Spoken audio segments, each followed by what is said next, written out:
How's it going, guys? Cody, guys, back again, dropping yet another video. Right, guys, this is a story on the ITV News website. There's a link in the description below, like I always do. Headline reads, first prison in UK uses dog therapy to tackle mental health problems. Now, I'll be honest with you guys, right now, I know obviously a lot of prisoners have been hurt by people growing up in their childhoods and stuff. And I know a lot of prisoners that prefer the company of animals to people. And what I mean by that is, if you've got a cat or a dog, that cat just doesn't want for nothing. It's not going to stab you in the back. All it wants is food, somewhere to live, somewhere to call home, whether it be a bed sit or whether it be in a mansion, right? Food and a cuddle. Animals are happy. Right? They're not going to stab you in the back. They're not going to fuck it over. They're not going to mess with your head. And there's a relaxing thing about them, I think, like stroking a cat or a dog. I think it relaxes you. I think it lets off chemicals in your brain, which, like I say, most people, a lot of people don't want to hurt animals and stuff and never hurt an animal. They'd hurt people like that, but they wouldn't hurt an animal. Then you've got them small minority that do, and they need a good kick in, people like that. The story reads anyway, the first prison in the UK to use dog therapy to tackle mental health and addiction problems has taken on its newest recruit.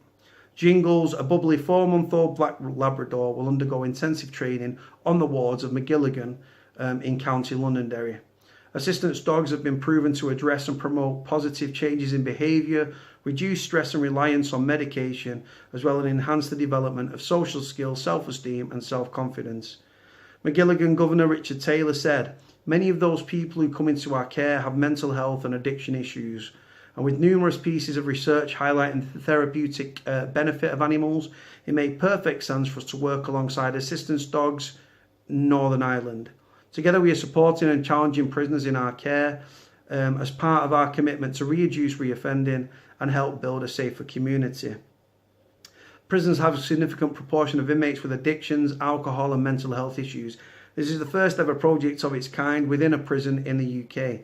As a young puppy, Jingles has been assisting with challenging interviews within the prisoner development unit and in residential locations. He's been involved in family induction visits and will soon be taking part in therapy sessions at a new wellbeing hub planned by the authorities.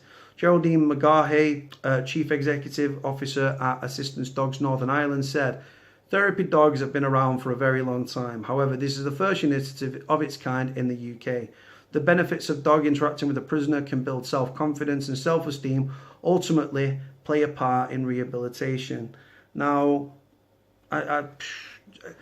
it's nice that they're thinking of things to use and stuff like that, guys, but prisoners that have got addiction problems, they can be on a script, so methadone, Subutex in prison. They're still taking and buying drugs to take in prison. So the fact that they think a dog's going to give therapy and it's going to eradicate mental health use and reduce stress, in the short term, for an hour, yeah, it might do. But then the dog's not going to be on the wing with that prisoner all the time, is it? You might see it once a week, once every 2 weeks. Don't really buy into these sorts of things. It's a nice thought process and it's a nice initiative, but I just don't think it's practical. Like I say, in the short term, you can spend an hour stroking a dog. Yeah, great, and it might relax you and it might reduce your stress in that moment. But then you go back to your cell, you're locked behind your door, you've got the issues are still there. A lot of people in prison with mental health issues have not been diagnosed, so they're not getting treatment, they're not getting therapy, they're not getting medication or the antipsychotic medication that they may need. It's a nice, like I say, guys, nice, really nice thought process. The people who are providing the dog are obviously going to say that it works because it's a financial thing for them, and if that gets spread out in the rest of Northern Ireland and then in England and Wales, then obviously it's a money-making exercise for them, so they're going to say it works. Just like the Prison Officers Association National Chair said that Parva spray was quelling violence in Wealdstone Prison, Hull Prison, Preston and Risley. The reality is it didn't quell violence at all. So like I say, guys, but they say it to try and get it in. Same with these dog therapies, guys. Nice thought process, but I just don't think it's practical in the long term. Short term for an hour may work, may reduce stress, may reduce anxiety for an hour. I can't see it, but how does it build self-confidence? You're in prison, you're locked behind your door for sustained amounts of time. If you're working in prison, you're being exploited. you can be suffering mental health issues and stuff like that. You could be a drug addict, then you're in debt with people on the wing. It's not going to cure all them problems, is it, guys? But they're trying different things, which I think is a good thing, that they're trying new initiatives and stuff. Even though I think it's a bit misguided and I don't think it's practical, it's nice that they're thinking the right way. Rather than doing stuff like this, you want to reduce reoffending, and you want to, like I say, improve reduce reoffending, rather than bringing dogs into prison, just let prisoners pay for the money so prisoners can receive incoming calls from the hours on the prison PIN system, so security remains intact, between 6 a.m. and midnight. That's my opinion, guys. These dogs, short term, an hour, great. Long term, it's not practical, and I don't think it's...